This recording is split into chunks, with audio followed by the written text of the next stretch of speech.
Board Member Schmerlson. Yes, I don't understand the term universal dress code. What does that mean? Universal dress code. So, what does that mean? At the moment, every school has their own dress code. Something that's allowed at Dr. Richard A. Vladovic Harbor Teacher Preparation is not allowed at Banning or the other way around.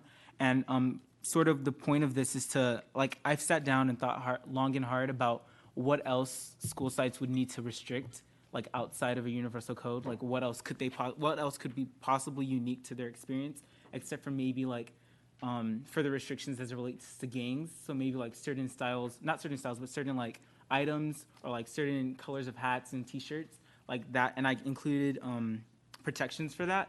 But just outside of that, I don't see any reason why there needs to be so much variability in dress codes. So, do you have to wear shoes to school?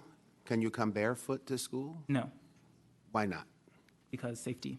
But I'm more comfortable being barefoot. Well, This is all hypothetical. Comfort. Okay. Like, I think with like, especially what I'm coming for, it's not about personal comfort. It's about the message we're sending about female students. Like, it's so much larger than wearing Why what you only want. female students? Why are you only talking about female Female students? students and members of the LGBTQ+ community. How about male students? The dress code serves male students. It serves male students. Yes, it does. So boys can have their pants hanging down over their behinds and... Well, to speak to that point, it serves... In the most part, it serves male students, and I would say that there are some schools that, and I talked about in the resolution, that discriminate against quote-unquote urban styles of dressing, which would be wearing sagging pants or wearing do-rags to school, and schools not allowing that. Like, that would be another factor, but like for males at large, the patriarchy dress code served them because it preserves or asks female students to cover themselves to make sure that they're comfortable and they're not provoked. Okay. I hear you, but I don't agree. I hear you. In what way? Don't you agree? Because I think that males are discriminated just as much as females at dress code. I don't look only at what the girls are wearing and not what the boys are wearing. I don't know if you don't mind me asking, when did you stop teaching? When did I stop teaching? Yeah, I just want to know for like, because I can only speak to what 1890. 90.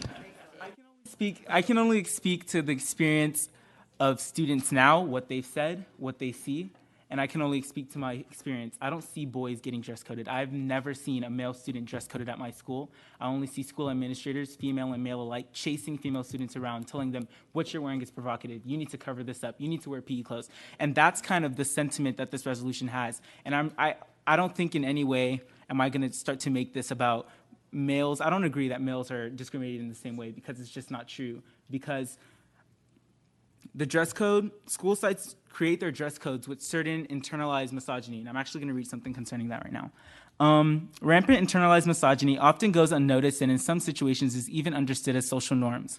We have major issues with dress codes in schools. Schools routinely send girls or ask girls or take girls out of the class setting and ask them to wear different types of clothing like PE clothing for this something as innocuous as visible bra straps, concerned it might be distracting to boys. Instead of telling boys to stop staring at girls, we jeopardize girls' education in the name of distracted, apparently sex-obsessed boys. It's this type of attitude that leads young men and women to associate clothing choice with sex and sexual violence. We asked what women were wearing when they were sexually assaulted because we're taught that there is a direct correlation between what women wear and what's being perceived by males as sexually available. So this is an issue way beyond not wanting to wear shoes because you're more comfortable that way, but it's an issue of what we're preaching to our students.